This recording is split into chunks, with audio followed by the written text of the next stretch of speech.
Hey everybody, I'm here with my good friend Julia, and Julia is a personal trainer, correct? Mm-hmm. And just an overall, I think she's an expert on nutrition. And what are you studying, Julia? I'm going back to school for naturopathic medicine. Naturopathic medicine. And remind us, for those of us who don't know what that means, what is that? Well, naturopathic medicine is a little different than like if you're going to your regular conventional doctor, in that it's not so focused on symptom treatment. It's a little bit more focused on finding the underlying cause and using a holistic approach. So more like herbal medicine and that kind of thing. How is it different? Because I have a pretty good grasp on what holistic medicine is. How is naturalistic medicine different from holistic medicine? It's all all the words are kind of overlapping a little bit, but basically like a holistic approach, meaning like trying to figure out the whole body, like all like wellness as a whole, that kind of thing.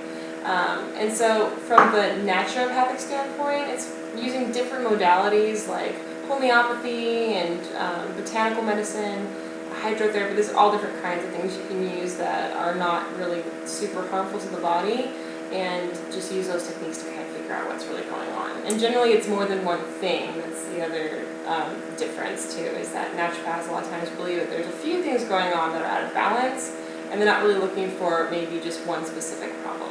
Okay.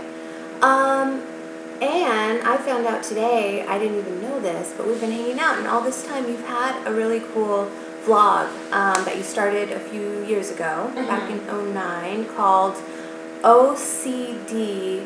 diary.com. Can you just kind of, in a couple quick sentences, let us know what is it? Well, basically it's a vlog that I started to talk about my journey with obsessive compulsive disorder. So it starts out with more like things I tried and what worked, what didn't work for me, and now it's sort of like how I'm doing, because I've gotten a lot better. So. And we are very happy that you've gotten better, and it really shows. It looks good on you. Okay, OCD, since you are an expert and since you are an example of people who may be struggling, can get past it. If we suspect that someone we know, someone we love, might be suffering from OCD, like really suffering from OCD, because I know some people say, oh, you got OCD, ha ha ha ha. But I know that there's a fine line between being super organized, super tidy, super, just a germaphobe, a fine line between that and actually having OCD. What are some symptoms? Yeah, that's it is kind of a fine line. I think just the most important thing to remember that it is an anxiety disorder, and the anxiety is what's pushing everything. So what happens is that the person with OCD will feel this overwhelming sense of anxiety, very extreme typically, and they'll feel the need to get rid of that. And usually the anxiety is provoked by a thought, and we all get thoughts we don't like. We all have like intrusive thoughts that pop into our head that make us uncomfortable. And we just don't really want that. And the normal person can kind of just say, I don't like the thought will kind of go away. OCD people can't really do that, and the thought just keeps looping and looping and looping. And so the anxiety comes out, and then the compulsion surfaces, this repetitive behavior as a way of trying to get rid of that. And the person knows it's irrational. They know it seems crazy, but they can't help it. They feel like they have to do it. Yikes. That seems like it'd be kind of like somebody's own personal struggle or own personal battle. And so from someone like me who might be a concerned loved one or family member, what exact behaviors can we kind of look out for and be like, this might be something a little more than just being overly cautious or just being overly organized? Right. Well, the first one is if this is a friend of yours or someone you kind of pick up if they're just anxious by nature, if they're just generally nervous all the time and really fidgety, you kind of know there's something going on.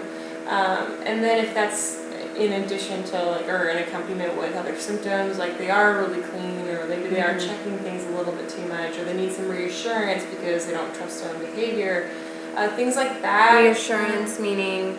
Like, is this safe? Did I really lock the door? Are you sure? That kind of stuff. Okay. What about,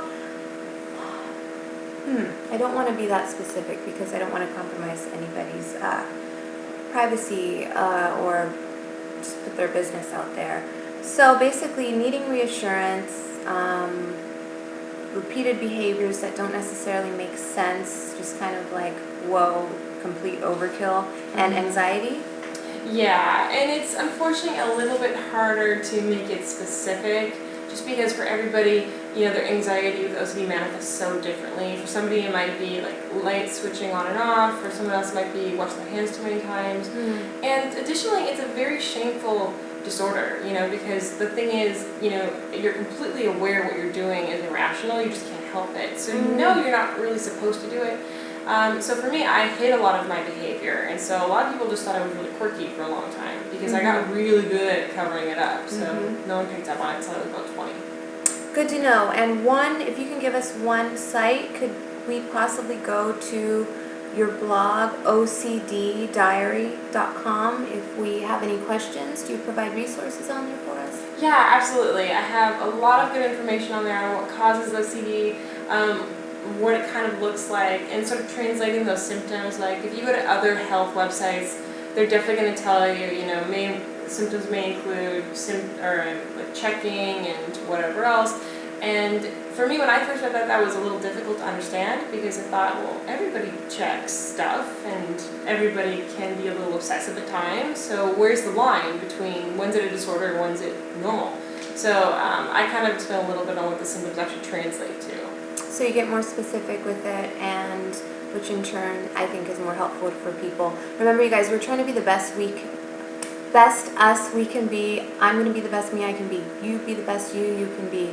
And in the meantime, help somebody out. If you see they might be struggling, go to Julia's blog and take a look and see. And I'm sure if somebody's struggling with this, Julia's a great example of it.